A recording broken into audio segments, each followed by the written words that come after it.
പാലക്കാട് ജില്ലാ ആശുപത്രിയിൽ തീപിടുത്തം. പുലർച്ചെ 3 മണിയോടെയാണ് MICUവിനോട് ചേർന്ന വിശ്രമമുറിയിൽ തീപിടുത്തമുണ്ടായത്. ആശുപത്രി ജീവനക്കാരുടെ സമയോചിതമായ ഇടപെടലിനെ തുടർന്ന് വലിയ ദുരന്തമൊഴിവായി. സംഭവത്തിൽ ആഭ്യന്തര അന്വേഷണം നടത്തും.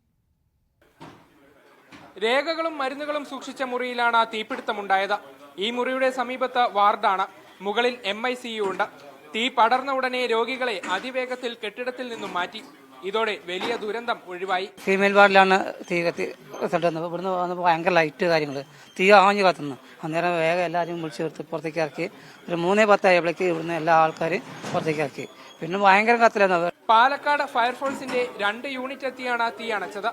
AC-യിൽ നിന്നുള്ള ഷോർട്ട് സർക്യൂട്ടാണ് തീപിടുത്തത്തിന് കാരണമെന്നാണ് പ്രാഥമിക നിഗമനം.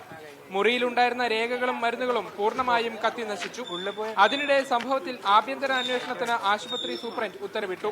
വൈദ്യുതി വിഭാഗത്തിനോട് അപകട കാരണം പരിശോധിക്കാൻ നിർദ്ദേശിച്ചു. വൈദ്യുതി തടസ്സം നേരിടുന്നതിനാൽ ഇത് പരിഹരിക്കും വരെ ആശുപത്രിയിലേക്കുള്ള റഫറിംഗ് കുറയ്ക്കണമെന്നും സൂപ്രണ്ട് അഭ്യർത്ഥിച്ചു.